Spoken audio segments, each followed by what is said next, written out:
À la une de l'actualité, on commencera ce journal au Kasai, Kananga, sous le charme du discours de la première ministre Judith Suminwa, qui d'un ton ferme a annoncé la fin de l'impunité concernant le détournement des fonds destinés au développement de la province.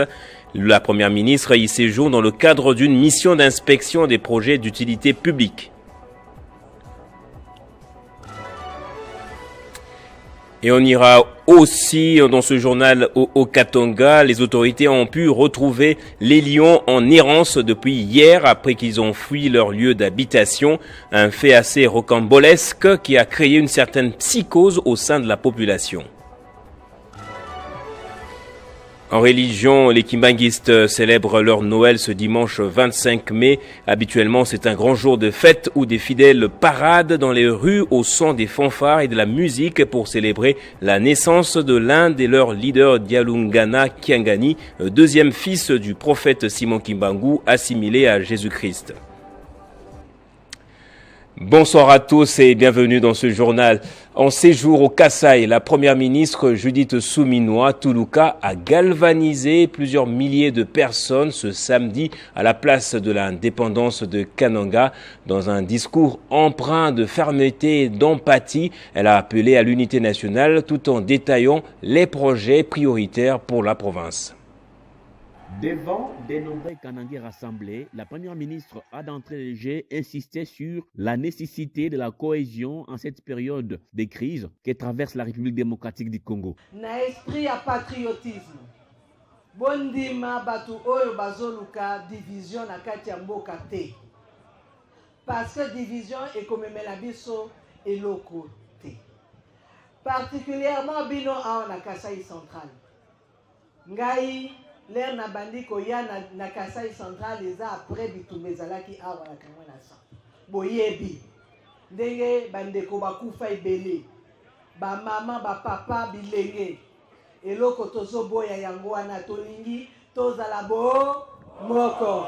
Judith Suminwa Tuluka a également rendu hommage aux forces armées, à la police nationale et aux patriotes combattants Wazalendo qui se battent jour et nuit dans l'est du pays. La chef du gouvernement a annoncé un suivi personnel des projets d'infrastructures vitales. Parmi les projets phares évoqués, la route Kananga-Kalamamboji et la réhabilitation des réseaux hydrauliques. Basoda na biso, bato FARDC, ba policier na biso PNC, Wazalendo o bazo bunda kuna pe bazo bongisa sécurité na kati ya mboka mobimba. En tout cas, topesi bango longonia. Dans son adresse, elle est revenue sur l'engagement ferme de son gouvernement à réaliser tout ce que le président de la République, Félix Tshisekedi, avait promis aux habitants du Kasai central lors de la dernière campagne électorale. Yango wana ngai banda banomaki ngai na lobaki funa tambola. Nazo gérer ba problème en mboka à partir à Kinshasa, mais fona tambola atana okene na ba territoire nyonso tuté mo mwana koma na ba chef lieu pona solo na batu. Na ye ba pe ba problème na bino ezanini. Des chants patriotiques ont accompagné les speeches de la première ministre.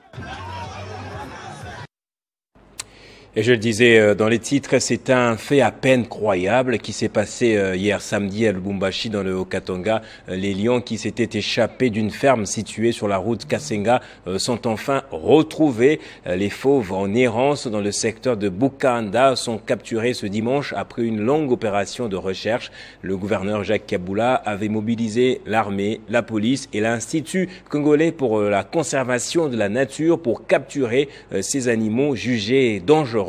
Les animaux ont été endormis puis ramenés dans leur ferme. C'est la fin donc d'un feuilleton qui aura plongé dans la psychose la ville de Lubumbashi. Un nouveau braquage a été rapporté, mais dans le sud-ouest du pays, dans le Congo central précisément. C'est un poste de paris sportif à Matadi qui en a fait les frais. Des hommes armés à bord des motos auraient fait irruption dans l'agence hier samedi dans la soirée. Des coups de feu en l'air ont été entendus pour s'aimer la panique. Les braqueurs se sont emparés de la caisse avant de prendre la fuite. Aucun bilan humain n'a été communiqué jusque-là. Nous y reviendrons en début de semaine dans nos prochaines éditions.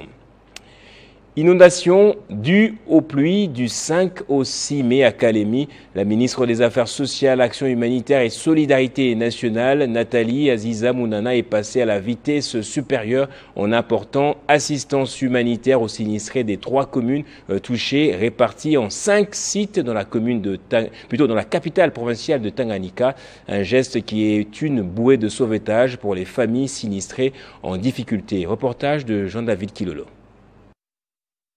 Après d'intenses séances de travail avec les opérateurs économiques de la province de Tanganyika, des humanitaires œuvrant dans plusieurs secteurs, convoqués par la ministre des Affaires sociales, Action humanitaire, Solidarité nationale, Nathalie Aziza Mounana, afin de réfléchir comment mener une action efficiente et efficace pour une riposte humanitaire aux problèmes des victimes des inondations. Place à une action humanitaire à impact visible. Nathalie Aziza Mounana s'est déployée sur terrain en surmontant l'impraticabilité de la route vers les sites du camp Kalendouloa. Ces 5000 personnes ont été desservies en tôle pour des abris temporaires, ciment, bâches, chaises pour les élèves en lieu et place des pierres, fournitures scolaires, des tableaux noirs, des seaux à la grande satisfaction des bénéficiaires.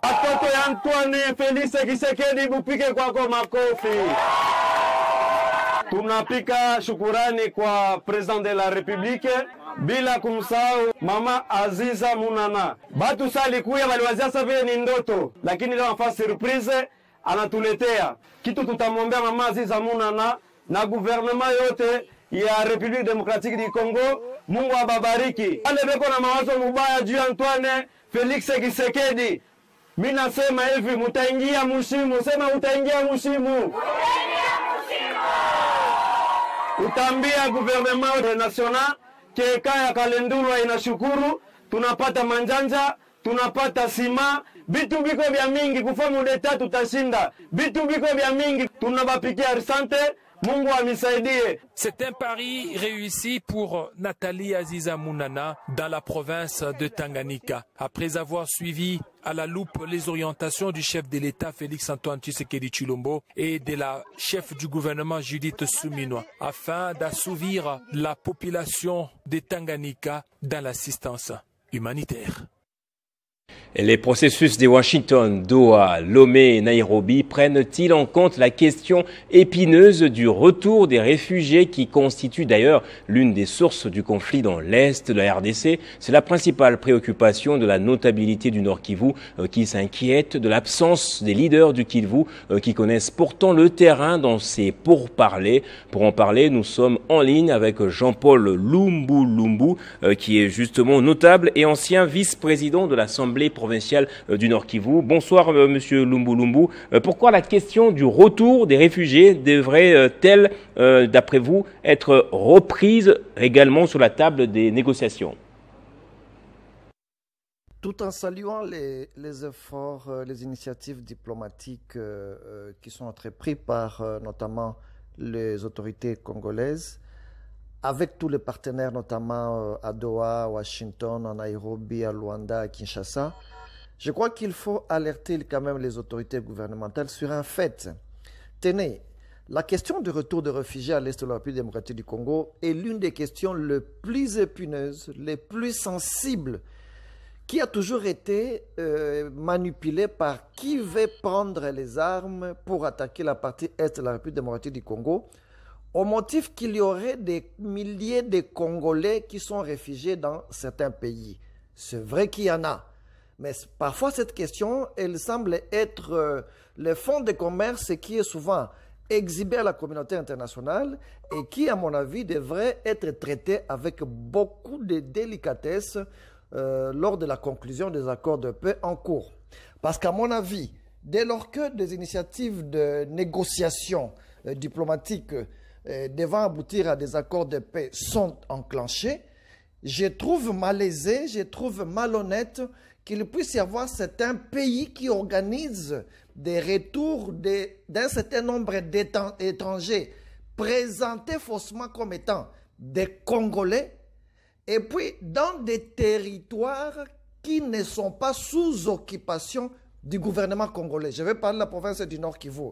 Écoutez, aujourd'hui, les Rwandais aujourd'hui organisent un retour des réfugiés dans la ville de Goma, dans les territoires de, je sais pas, de Lubero, de Massissi, des territoires qui sont sous occupation du Rwanda.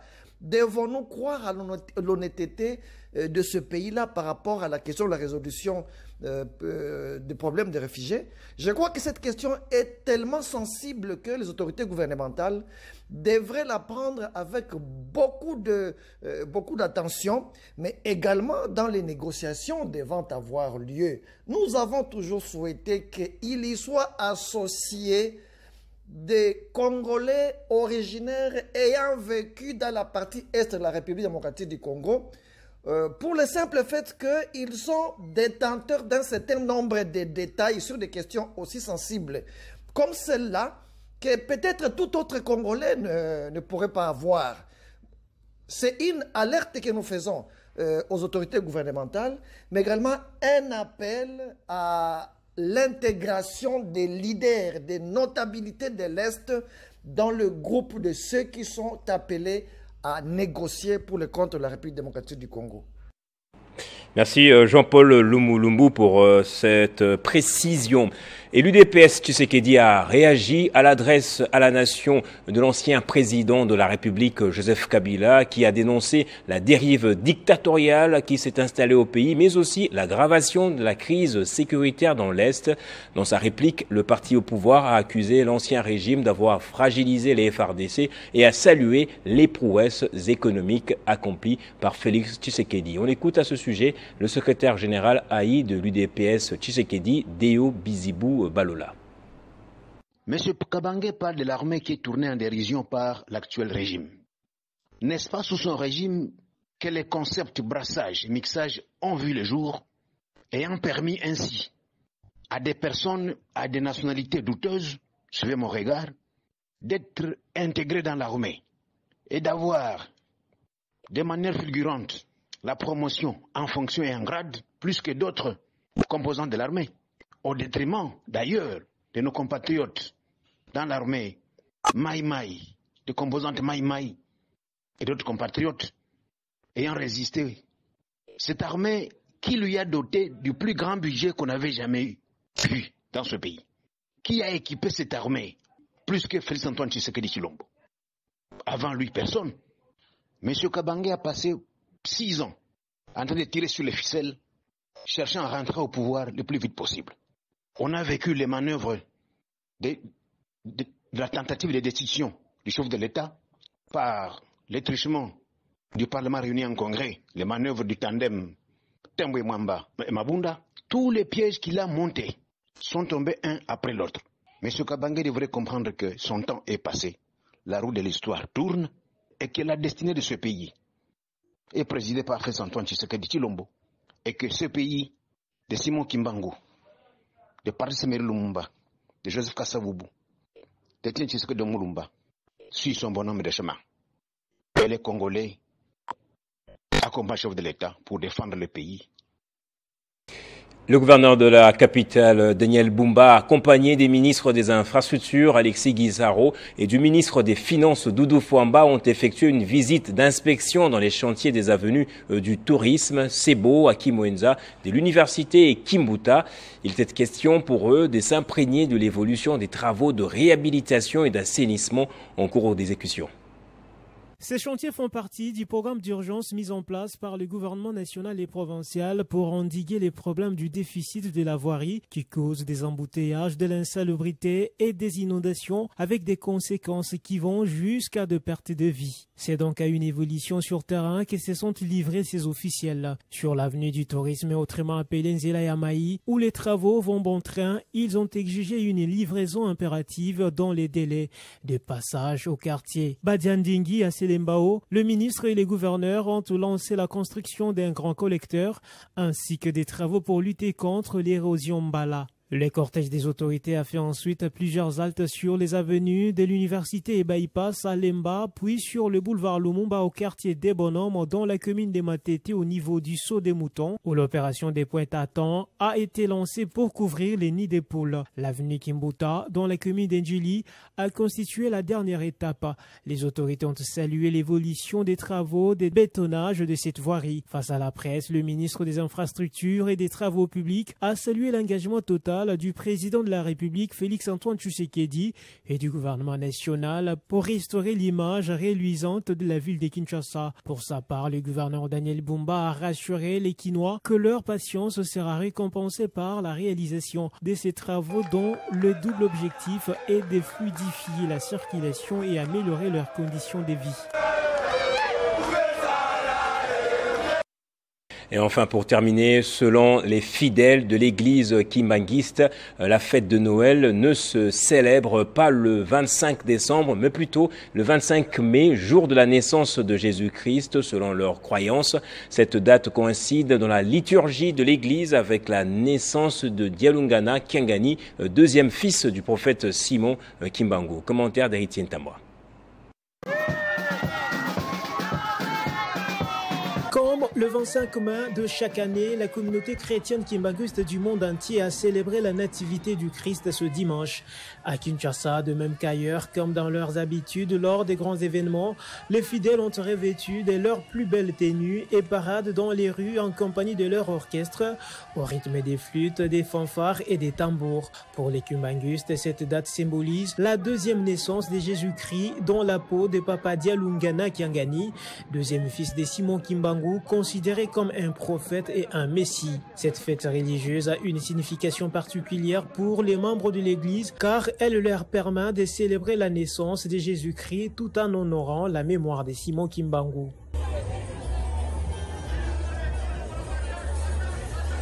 C'est un jour de grande importance pour les kimbanguistes. Il est marqué par des célébrations religieuses et festives, souvent organisées dans des centres d'accueil comme celui de Kinshasa. Place au rappel des titres à présent.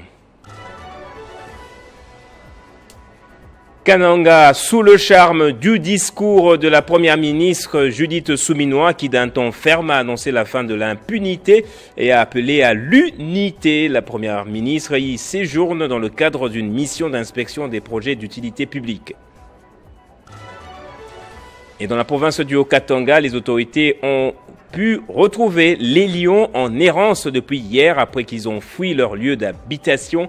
Un fait assez rocambolesque qui a créé une certaine psychose au sein de la population.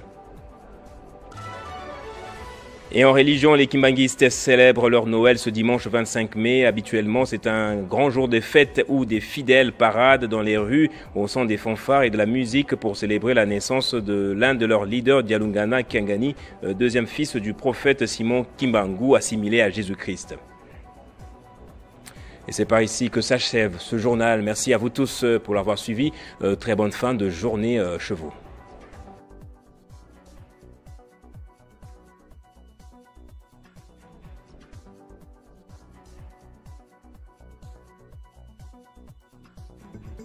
Retrouvez toute l'actualité en continu sur www.tele50.cd.